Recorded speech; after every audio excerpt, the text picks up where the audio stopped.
I want to welcome you all here today for our e-showcase, Need More Treatment Capacity and Better Clarification, presented by Casey Whittier. I'd like to thank today's sponsor, Evoqua Water Technologies. And I have the pleasure of introducing our presenter, Casey Whittier. Casey has been with Evoqua for 25 years, and during this time has played a number of roles ranging from field process engineer to applications engineering to his current role in product management. Prior to his role as product manager for Biomag and Comag systems, he served as product manager for the biological treatment products, which included MBR simultaneous nitrification, denitrification processes, SBR, and MBBR. Casey received his BS in chemical engineering from the University of Kansas. And so, without further ado, I am going to hand this presentation over to Casey. All right, thank you. Let me just get the presentation loaded up for you guys, and then we'll get going.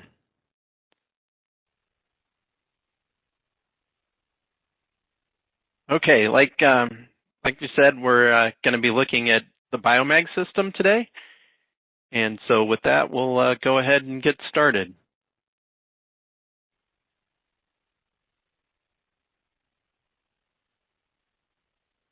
So for today's agenda, we're going to be looking at what ballasted systems are in the ballast we use, which is Magnetite.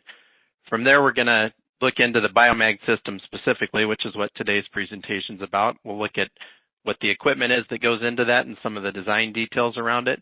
And then we'll talk about some of the installations where we've applied Biomag and the benefits they've had by applying that technology. Finally, we'll finish with any questions and answers that come up as we go through the presentation.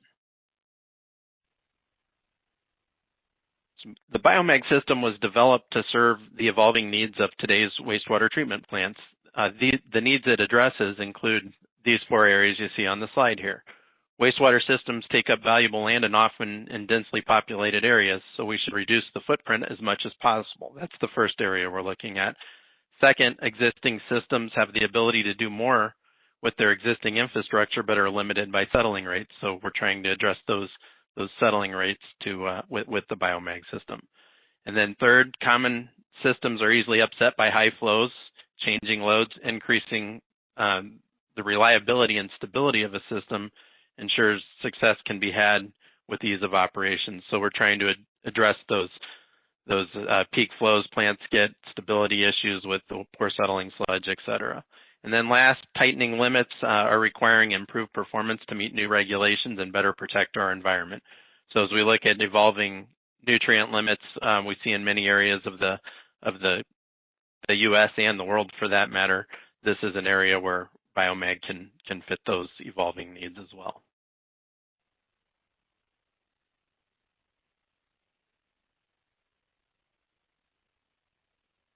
So the Biomag system uses magnetite to infuse the biological floc and increase its specific gravity, thereby getting faster settling rates. You can see the floc is effectively peppered with that magnetite throughout the floc, resulting in a more stable and heavier floc. This floc is reintroduced back into the system where it enhances the process capabilities. The benefits include increasing capacity of the system, allowing for elevated flows and loads, achieving better treatment, and utilizing the tanks much more effectively. Implementation of the process can be done on both brownfield and greenfield plants. So next we're going to look at what that really means. So we saw how we infused that magnetite in. What we have in the video I'm about to show is, but these are both return activated sludge samples, so already been settled. One is just a return activated sludge sample, the other is infused with magnetite. And you'll see we start the timer. We're going to speed it up for the purposes of this video, but what you'll see is the one on the left, the conventional system, you wouldn't expect it to settle much more, and it doesn't. And then the one on the right with magnetite, again, return activated sludge sample, within 6 minutes settled about halfway down the settleometer. So this is the benefit we're getting by infusing that activated sludge with magnetite. It's allowing us high rates of settling at at elevated mixed liquors, also at regular mixed liquors as well. A little timeline on where this technology came from and how it developed. Again, there's two ballasted systems we offer, Comag and Biomag. We're going to be focusing on the Biomag system today, but it all started with Comag just a little before 2000. Back in 1999, the Comag concept was developed. This is where we ballast a chemical sludge to remove solids in a process. It's a standalone solids removal process. With Biomag, that concept came around 2005, and the thought process was, hey, if we can do this with a chemical floc, why couldn't we do this in an activated sludge system? So that's when the concept started. Between there and 2010, we went through some full-scale pilots to demonstrate the technology at a few plants in the East. And then in 2010, we got the first Biomag installation. Taking that forward, in around 2016, we expanded the process to the UK to address their evolving phosphorus limits that they're seeing in the UK. And then going forward to today, combined with Biomag and Comag, we have over 75 installations and have treated over 1 billion gallons of water through both processes.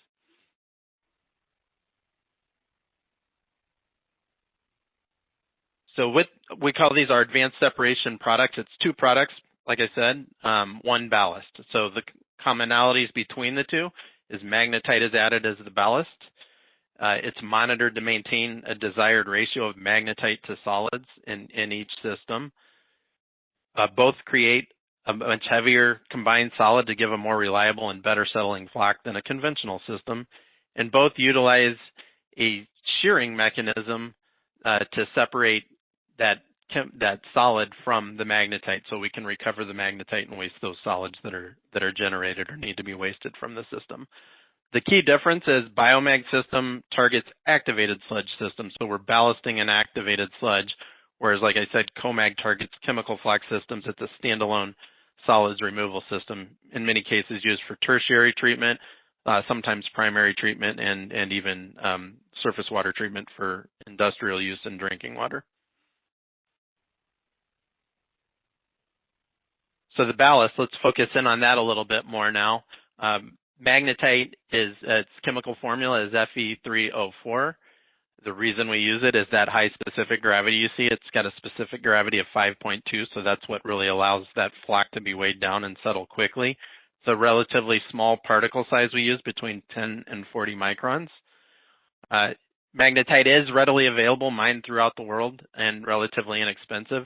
The water market represents a real small use of this material. It's used widely in the steel industry and also the coal industry as well.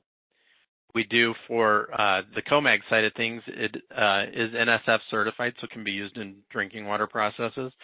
And then finally, the key part of how we recover it is it's magnetically recoverable. So we're able to pull that back out and recover it using magnetic recovery technology, which we'll learn more about as we get further into the presentation.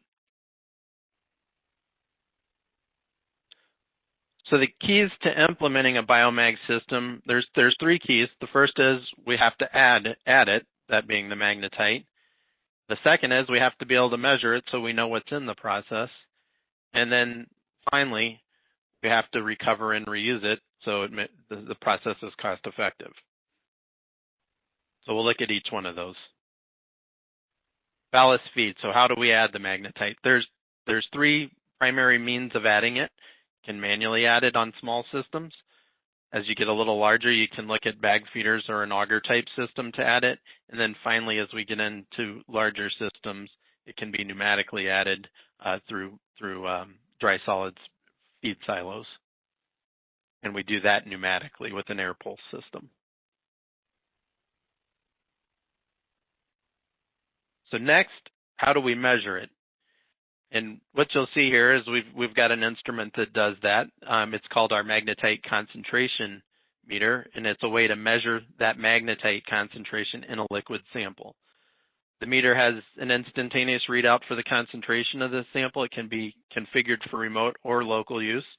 It's a simple, fast test. It takes about 30 seconds to run, and this is what helps us determine where we're at with our ratio in the process. For Biomag, we generally like to maintain about a 1-to-1 ratio, so 1 milligram per liter of magnetite per milligram per liter of activated sludge. And if, as part of validating this equipment, should you want to check it or reading doesn't make sense, there are manual means of also measuring magnetite in it through lab analysis. And you can also monitor your inert fraction in your sludge versus your volatile solids is another way you can make sure the instrument is making sense as you get those measurements.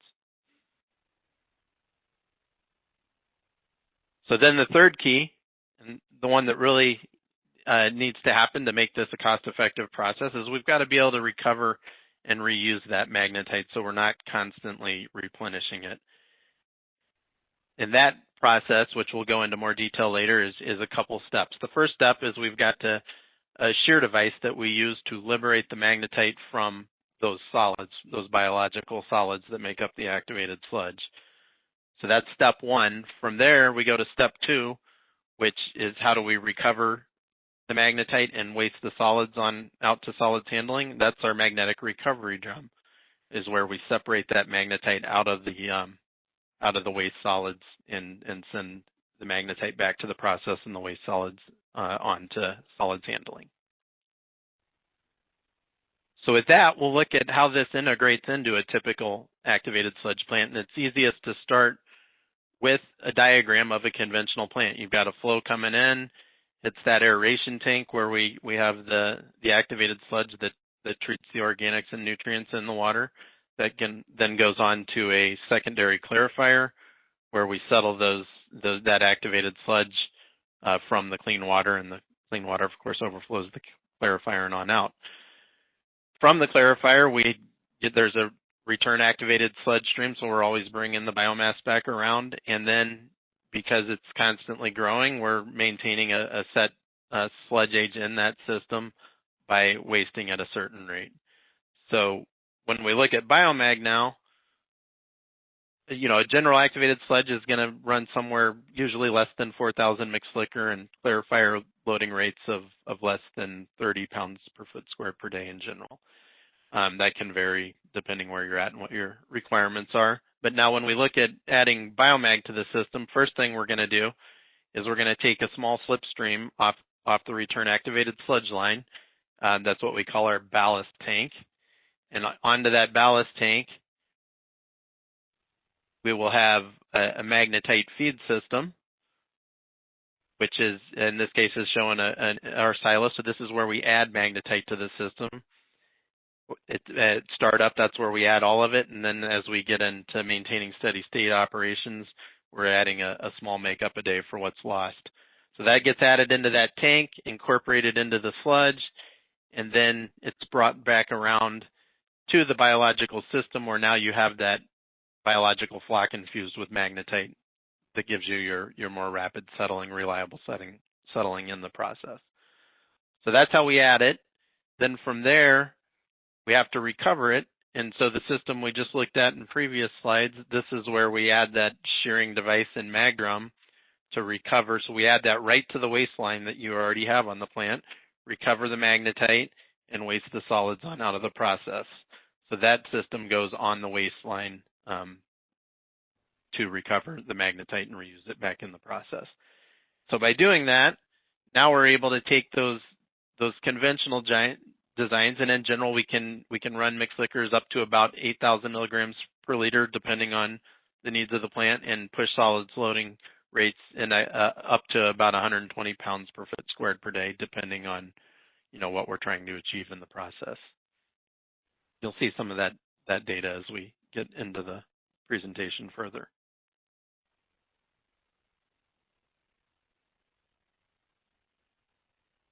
So system compatibility, what kind of systems have we or can we put Biomag into?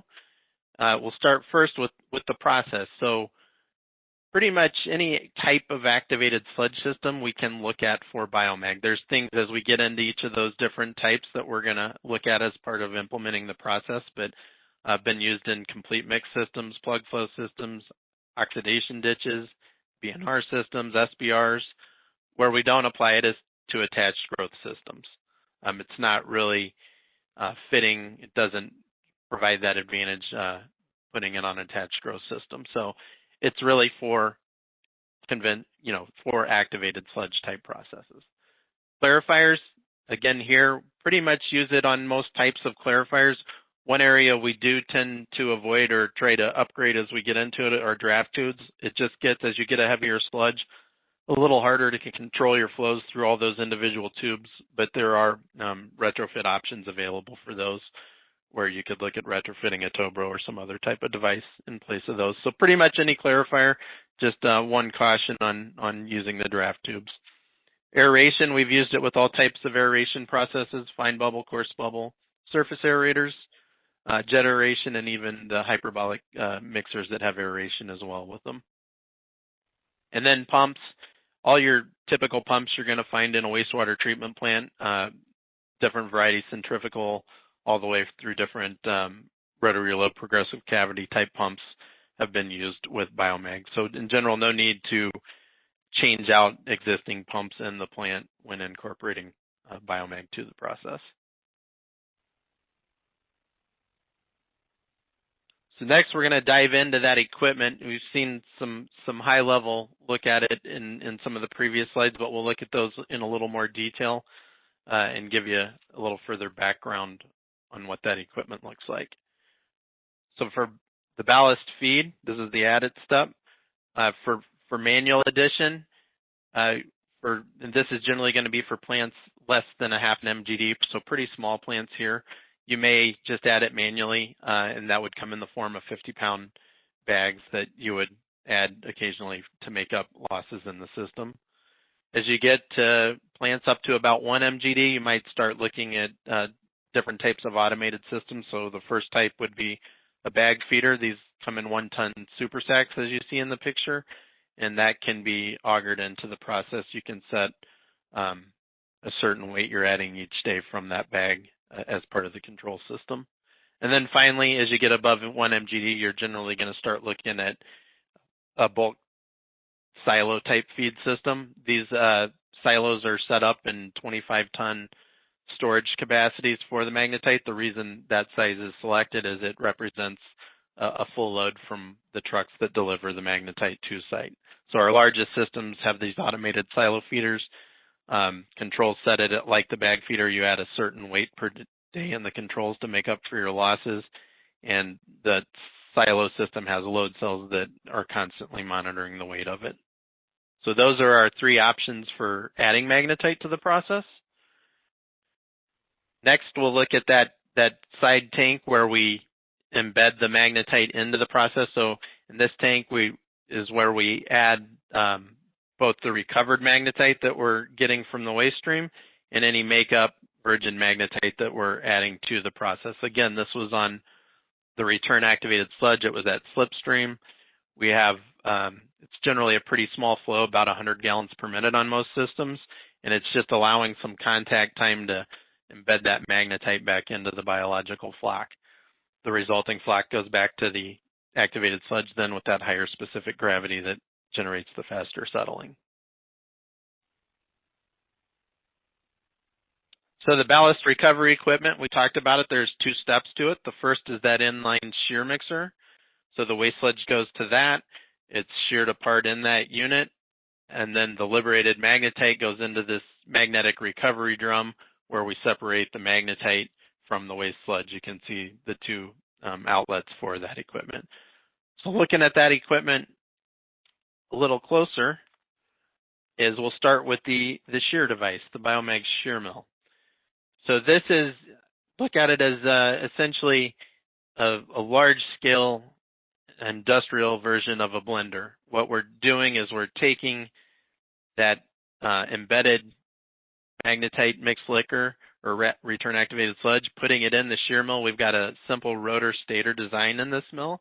The rotor rotates, shears up the mixture, also throws it through that stator. So there's collision and there's shear going on in this. It spins at a really high speed. We actually shiv the motor up on this to spin faster. and it breaks that apart before it moves on to the next step where we recover it. We're able to automatically adjust that speed to optimize power input in it. As you can see, it's stainless steel construction, so built from materials to last for a good length of time. So from that shear device, we then take it to the magnetic recovery drum. So the magnetic recovery drum is a proven technology for recovering magnetite. It's been used in the mining industry for decades. So we took that concept that's been used there and have adapted it over the years to be used in a wastewater environment. It consists of an array of permanent magnets. So those don't require any maintenance. They're sealed in that and covered, but it's a permanent magnet array. It utilizes a fixed shaft that has an outer cylinder that then rotates around that array. That's how we pull the magnetite up and around. Again, stainless steel construction to easily keep it clean, wash down, and prevent corrosion. And then it's just driven by a simple gear-driven chain drive type system. So pretty straightforward maintenance, nothing that you wouldn't see in a bunch of other places within a wastewater treatment plant. So looking at that drum closer and how things actually flow through it, you'll see we've got that mixture coming in. The magnetite, being the black dot, is captured and rotated around where it's then scraped off and taken down the chute. The separated biological solids flow under the drum, out an overflow weir, and then that's the line that goes on to waste solids handling. So pretty simple concept, easy way to separate that magnetite from the waste solids and get it back to the process where it's needed. Just a look at that, a kind of a visual on what we're talking about here. So for Biomag, we just have a mixture of ballasted solids here going into the beaker, but we generally get 90 to 95% recovery of that magnetite in Biomag. You can see we drop a magnet in the jar, and just a demonstration of how readily attracted that magnetite is to the magnet. So this is really the idea behind how that drum works. We've got the magnets that the skin's rotating around, pulling that magnetite out, putting it back into the process.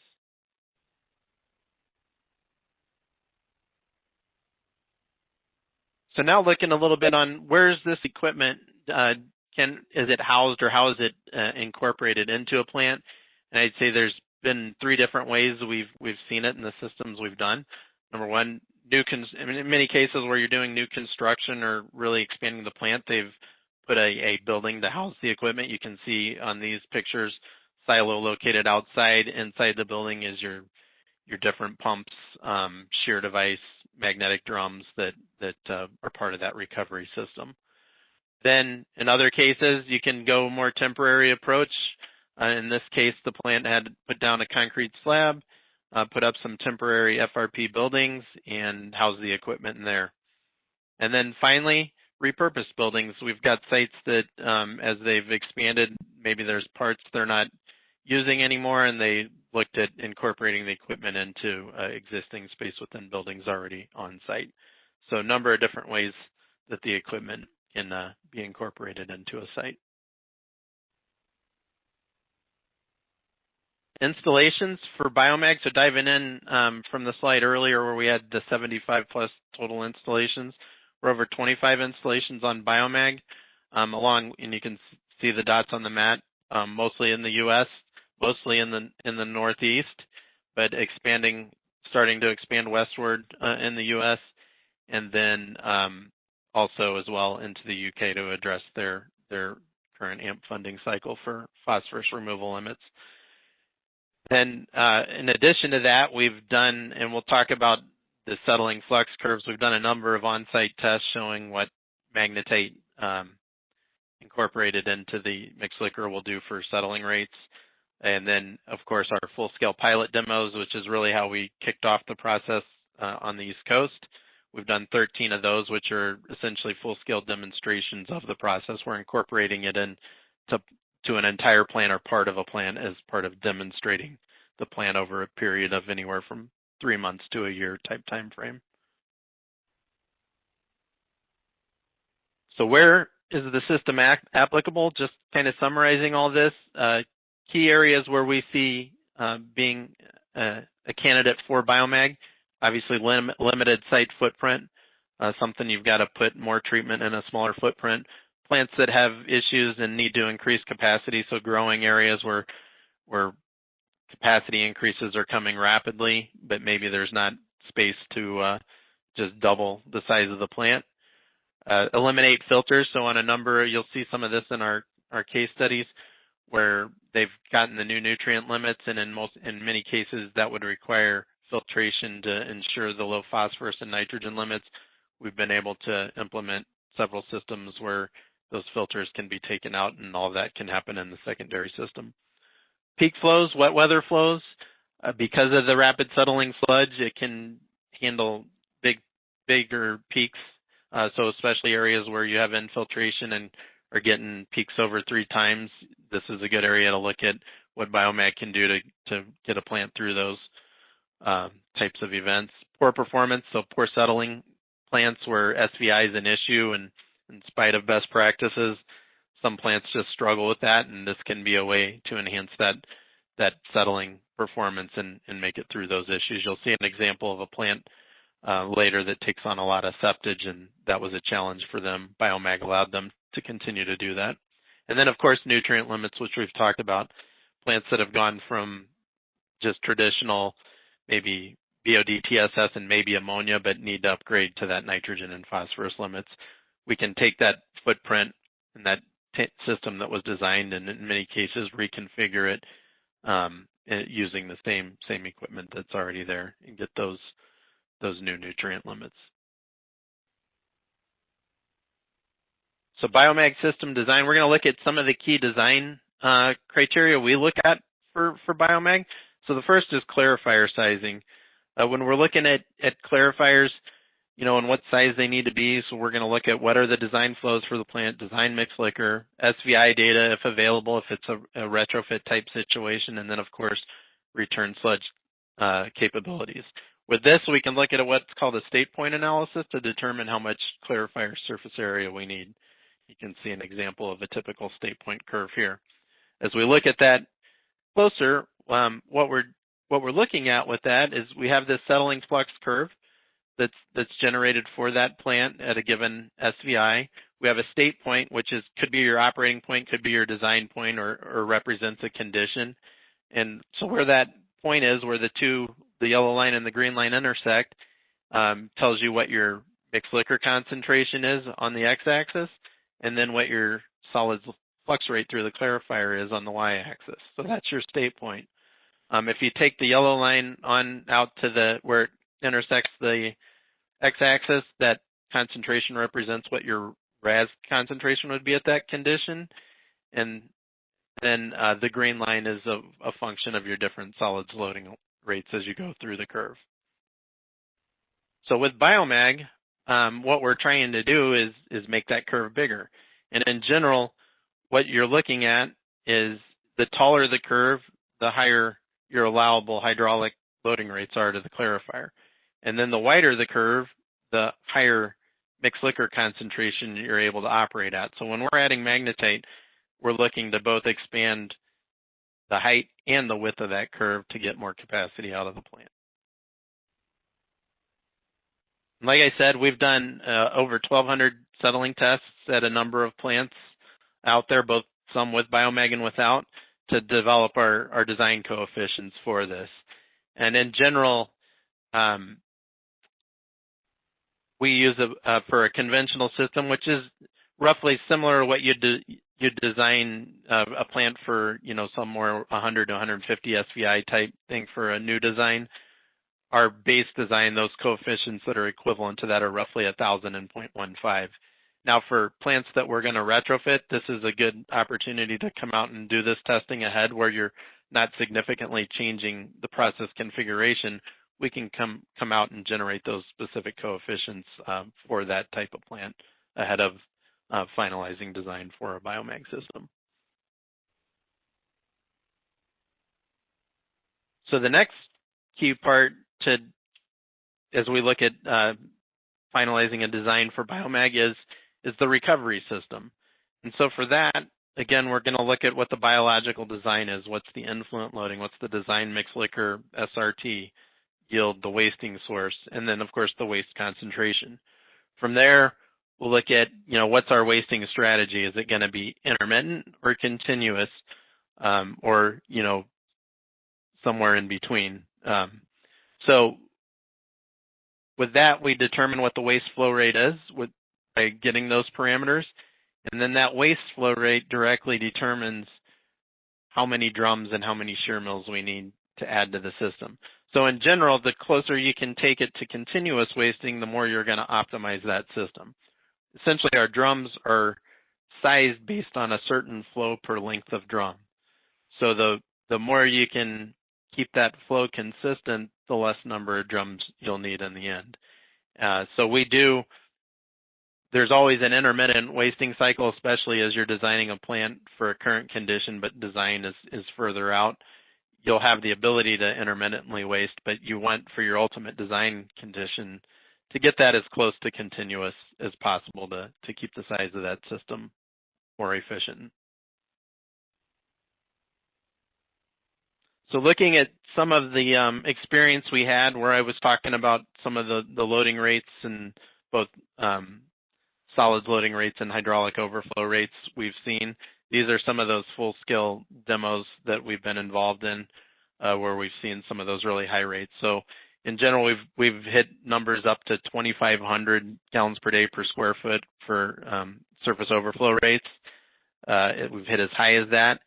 And for solids loading rates as high as 140 pounds per square foot per day, compared to conventional designs between 8 and 1,200 and generally 35 or less at peak. So can get quite a big capacity increase, and have shown that at sites. One thing I'll say is while magnetite increases the settling, SVI does still matter. And so those plants where we really went high were already good settling plants, and magnetite made it that much better. Where we're going into ones that struggle with poor SVI, we're still making that settling rate a lot better than it is. But that 50 SVI plant versus that 200 plus SVI plant, even with magnetite, are going to have different settling rates from one another. So that's a key thing to recognize as you're looking at this process as well. And then moving into the next, this is just as we've done demonstrations, this diagram gives you an idea of what that looks like. The trailer you see in the lower left is our feed and recovery trailer. We pull that in, and then we would incorporate that into the waste line on an existing activated sludge system, which you see here.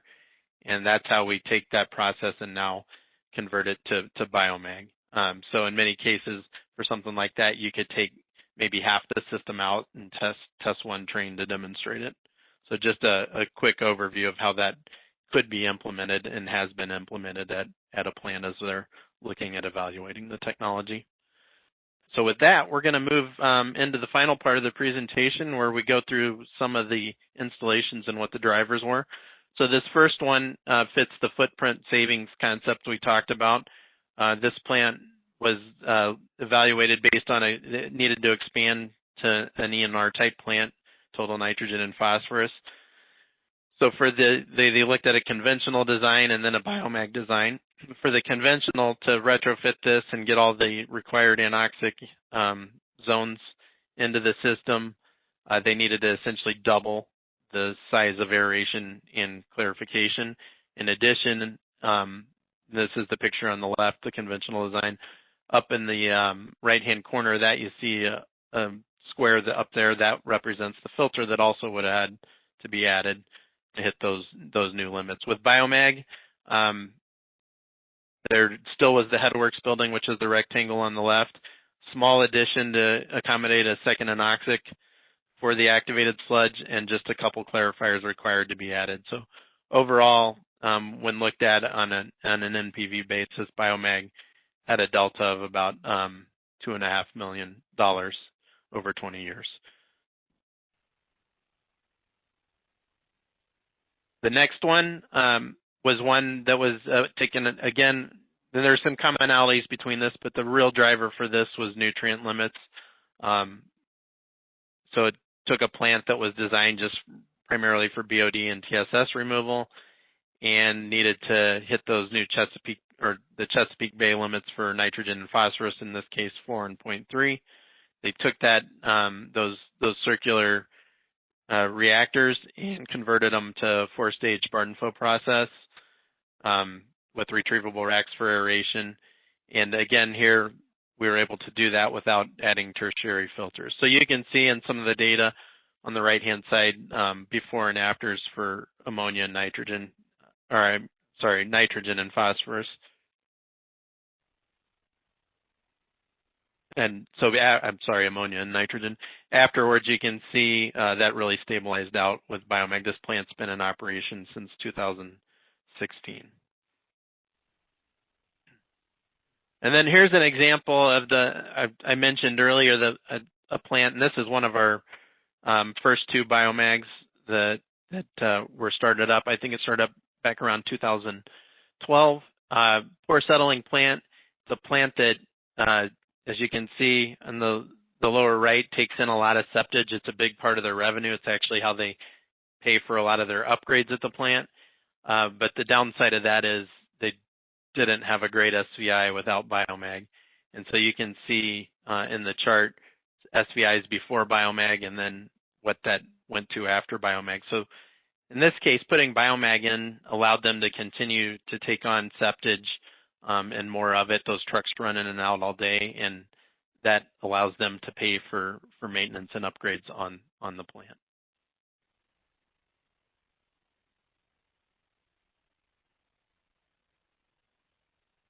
This one, being the other of our first 2 Biomags, is in Massachusetts. One of the ones we did one of our first demos at. This is a very landlocked site. When they looked at upgrading this, it was both for primarily phosphorus limits, but also an anticipated future nitrogen limit. Because of the tight site footprint, they looked at both MBR and Biomag, and in the end went with Biomag on this to increase stability and consistency at the plant. Since it started up, they've been able to average less than 5 total nitrogen and less than 0.04 on phosphorus with COMAG. So this one, because it was one of the first and the limit was anticipated to go ultra low on this at some point, they did put COMAG in after Biomag on this system to polish the phosphorus down to ultra low levels. And so you can see again the comparison that was done up front as far as the NPV, the delta of about $9 million, CapEx about $7 million compared to the other option.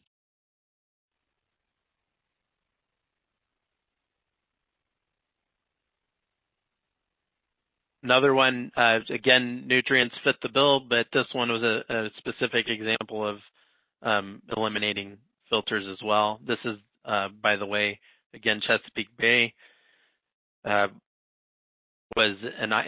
put in an oxidation ditch.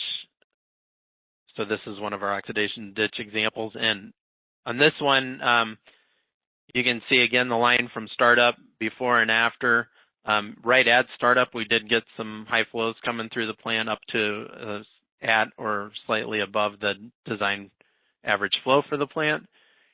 And you can see both nitrogen and phosphorus data on the right-hand side before and after, coming down and stabilizing out to hit their new nutrient limits. And again, that's without filters in the process.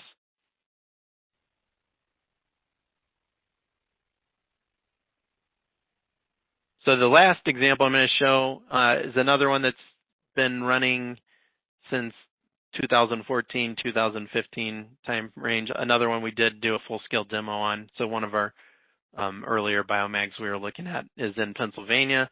The real driver for this, there is an anticipated future phosphorus limit was one thing we had to look at. But the real thing was very high peaking factors, up to 5 to 6 times average daily flow at this plant.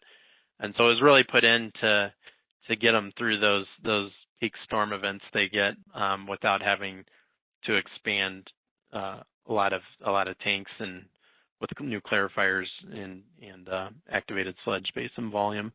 So you can see since it started up, we've had some events where it's hit that, and you can see we've been able to maintain suspended solids at an extremely low level on this through all those 5 to 6 time peaking factor events.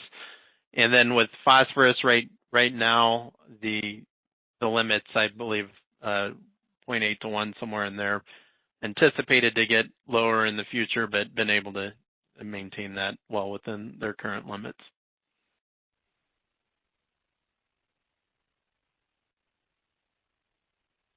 So then, to summarize, for Biomag, for the Biomag system, the big takeaway points to look at for this as you're looking at potential applications for the technology would be, again, places that need to increase treatment capacity and have existing tankage that can be used. Depending on what we're trying to achieve, anywhere from 2 times to 3 times capacity increase can be achieved. The other area is achieving ENR standards without adding tertiary filtration. Again, with tanks in the retrofit situation, maybe tanks aren't configured for that, but you can reconfigure them and use that existing volume to add those anoxic anaerobic zones you might need for doing that treatment. By being able to retrofit this in and not have to expand all the concrete on site to build new tanks, you can reduce the cost for upgrades. Some plants just struggling with clarifier performance. This could be like the example we looked at where they take a lot of septogen. It could be high industrial contribution, whatever the case may be, where you're having those just consistent settling issues that are tough to deal with. This can be a good technology to look at for those situations. High peak flows, by having that reliable, heavy settling sludge, you're able to get those solids out of the clarifier and have much less concerns of rising blankets during those peak events. And then finally, just for added process stability, maybe in the winter you have a plant that has a hard time nitrifying, maintaining the sludge age you need to get that good nitrification. By adding Biomag, you can bring that mixed liquor or that SRT up just a little bit to get you through those tough times in the winter for winter nitrification type issues. And so with that, I will open it up to the question session for this. Thanks for listening. All right. Hey, this was great, Casey, and you actually have several questions that are in the chat. So what we will do, we will just kind of dive in. We'll take the questions and we'll go with as they came in so that we will respect those who put their questions in first. And we'll try to get to as many as we possibly can because, again, there are several questions that are in the chat. I just want to remind everybody that a recording of this e-showcase will be available later today. I've chatted the link to you in the chat module. So we'll go ahead and dive in with the very first question. And we'll start out with, please describe the principle of measurement in the magnetite meter, interferences and sources of error. Yeah, so we can, if there's still questions after I answer this, I'm happy to talk more about it offline with you, so feel free to reach out to me. But essentially what we have with that meter is it's got a reference coil and another coil that we put the sample in. And what it does is that magnetite registers a difference in the volt reading between the two. And that difference can then be correlated to a concentration of magnetite in there. So we haven't seen a lot of interferences really with it. I suppose if you had a lot of other magnetic materials in the sample, you could get some interference there. But to date, it's been quite reliable. We work with a supplier that also makes these types of instruments for mining applications, which is another area you'd want to be measuring stuff like magnetite. So it's used in other industries as well. Just have adapted this one to water, kind of like some of our other equipment. All right. Our next question is, what is the magnetite recovery percentage? Okay, I think we had that in the presentation, but general for Biomag, and so that may have come before I got to that one. It's generally 90 to 95% in Biomag. All right, perfect. And thank you for referencing whether or not you think you've answered that before, because that's very helpful. Again, there's several questions that have come in. The next one is, what is the typical replacement rate, percentage of initial charge per year for Magnetite? Yeah, I don't have that number off the top of my head. It does fit into that 90 to 95% recovery rate. So I think that's something we would look at specific to the application. It depends on things like SRT wasting rate, how much that magnetite ratio you need in the process, things like that. So it's best to look at that specific to each application, but all of them maintain, in general, that recovery rate we just referenced on the last question. Okay. And what percent solids do you get in the WAS? For the WAS solids, it would be similar to what you would already have in them. So that's a function of your return rate and how much you're thickening in the clarifier. So nothing enhanced on this. It would be similar. We're just getting that magnetite back out. So if you have 4,000 non-magnetite solids going to the clarifier and 100% return rate, you can figure you'd about double those solids. So it's just a function of kind of how we looked at that on the solids flux curve.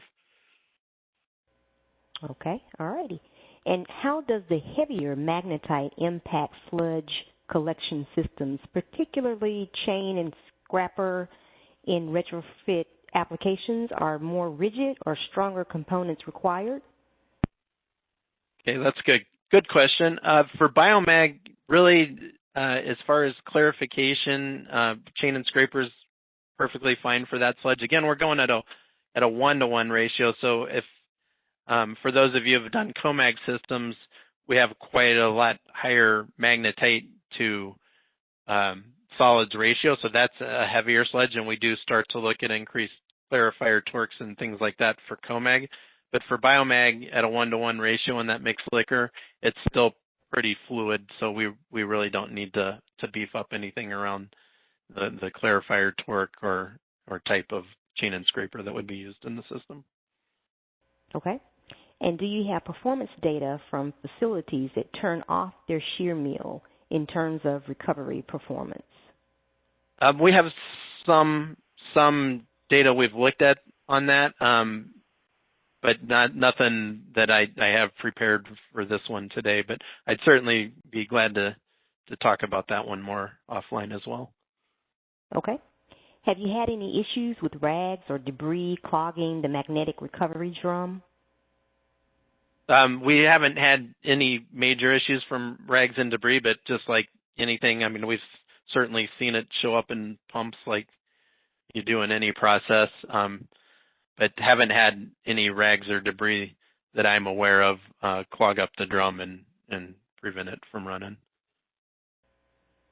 Has the alpha oxygen transfer parameter been measured, and does the magnetite content and increased MLSS affect it? That's a good question. We have, and actually it's been some years now, we have a paper that I'd be glad to provide if you want to reach out to me after this that shows some work we've done on that. And so the magnetite itself does not have an impact on alpha, but just like any other system, taking the non-magnetite mixed liquor from, say, 4,000 to 8,000, you're going to have that same alpha impact you would on other systems. The added magnetite on top of that did not show any additional impact to alpha. Okay. And what is the expected recovery efficiency of magnetite? Thank you. Yeah, I think we had that one. So it's still 90 to 95 you've answered on that one once before. I think it came from someone else again. Do you need to make any modifications to the aerator or clarifier as a result of the heavier sludge? That's something, sometimes depending, usually when you're expanding the plant anyway, so that's something that's project specific that we work through as we get into it. But in most cases, since you're expanding the capacity anyways, you're having to expand that aeration at the same time, and that added capacity automatically gets you more mixing and things like that. But it is something, as we work into the details of a project, we'll work together with the end user and engineer on that project to figure that out. Okay. And what factors could affect the recovery efficiency of magnetite? What factors? And I guess the recovery efficiency, some things that could impact that are the amount of solids you're sending to the drum. So lower concentrations of magnetite might be a different efficiency, obviously, as you get. So when you are wasting, that's one thing, is you're looking at controlling the system. We don't need to overly thicken the RAS, but if you're over wasting and thinning it out, that's not necessarily going to be your best efficiency point on the drum. Okay. Have you had any installations where a plant has been permitted for reclaim without filters because of Biomag? We currently don't have any that are permitted for reuse without filters. Okay. And we'll do just a few more, and because we've got several after this and several that have been posted after we started. So what we'll do is we'll go through a few more, and then we'll figure out a way that you can reach back out to all of our attendees to get all of these questions answered, just in respect for everyone's time today. Sure. So the next one is, have you experienced any abrasion in the pumps as a result of the magnetite addition? With Biomag, we standard materials are okay.